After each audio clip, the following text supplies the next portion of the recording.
জমির মালিক।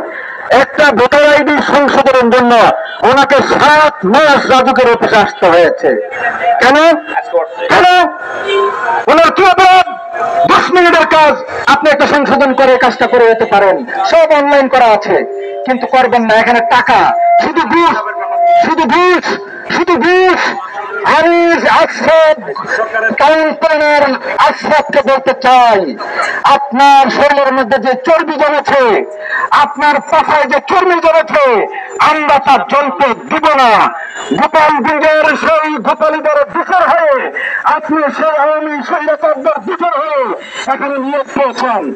বাংলাদেশের এমন কোন ভাইটাল পুরুষ নেই যেখানে স্বৈরাচারের দোসররা বসে আছে, কিন্তু আপনার মতো কুখ্যাত কুখ্যাত দুর্নীতিবাজ এবং ঘুষখোর সৈয়দ আশরাফ এখানে বসা আছে। তাকে বড় বড় কোম্পানির লোকেরা হাজার হাজার কোটি টাকা দিয়ে হৃষ্টপুষ্ট করে ওর শরীরে এমন চর্বি জমিয়েছে, সে আমাদের মতো অসহায় লোকের কথা শুনতে চায় না।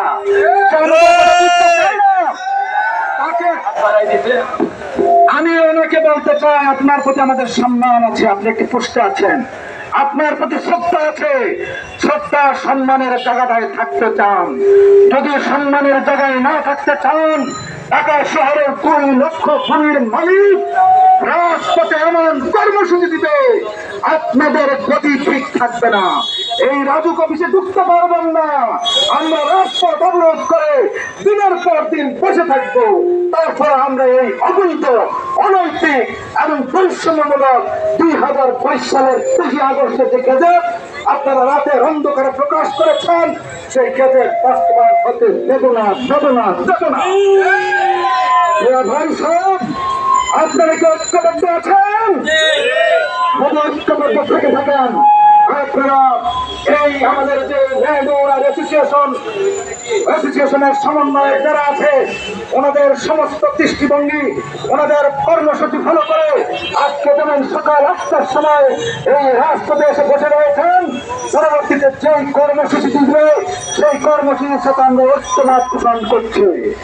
রাজুকের বিচারকদেরকে বলতে চাই, আপনারা একটি প্রাণের জন্য, আমিও ভুক্তভোগী, একটি প্রাণ, আজকে 4 বছর আপনি প্ল্যানটা অনুমোদন করেন না। আমি বলছি যে আমার নিয়ম অনুযায়ী আপনি প্ল্যানটা পাস করে দেন, এই 22 সালের নিয়মে পাস করবেন, কিন্তু আপনারা টাকা চান, ঘুষ খান। কতক্ষণ পর্যন্ত ঘুষ দিচ্ছি না, ততক্ষণ পর্যন্ত আপনাদের ফাইল লড়ছে না। আমরা বলতে চাই, আপনাদের এই কুৎসিত চেহারা আমরা জাতির সামনে উন্মোচন করে দেব। আপনারা যে অন্যায় করছেন আমাদের প্রতি, এটা পৃথিবীর ইতিহাসে বিরল। দুর্নীতির ঘুষের একটা আখ্যায় পরিণত হয়েছে এই ভবন। এই ভবনের প্রতিটি ইট সাক্ষী, প্রতিটি বালি সাক্ষী।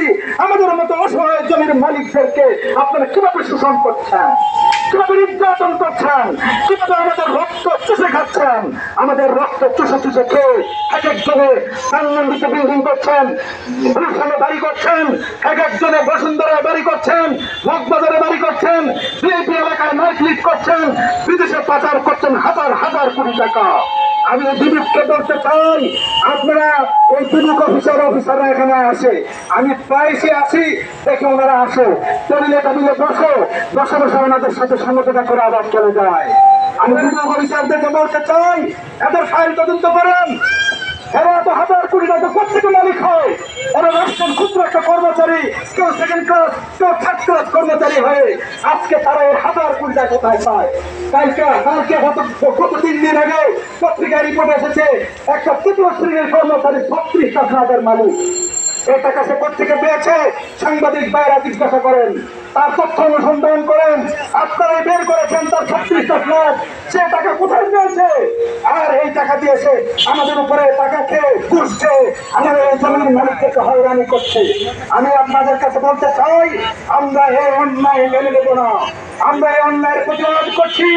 আজকে এই গেট বন্ধ করেছি, কালকে রাজুক অফিস দখল করব, তারপরে আমরা রাজুকের এই অবৈধ অন্যায় সমস্ত কাজকর্ম সমস্ত কিছুকে আমরা প্রতিরোধ করে আমাদের দাবি আমরা আদায় করব। আমাদের ন্যায্য দাবি আমরা আপনাদের কাছে কোনোদিন চাইনি, পণ্য মুক্ত চাইনি, আপনাদের কাছে বাড়ি গাড়ি চাইনি। আমরা চাইছি আমি শান্তিপূর্ণ বাড়ি করি, সেই কাজটা দিচ্ছেন না। এখন কাছে আমরা ভালো বলতে পারি, সত্য কথা বলতে পারি, সত্যভাবে আদায় করতে আমরা জানি। এ পর্যায়ে আপনাদের সামনে বক্তব্য রাখার জন্য আহ্বান করছেন ঢাকা লন্ডনের অফিসের সকলের প্রিয় জনাব হামিদুর রহমান সোহাগ। হামিদুর রহমান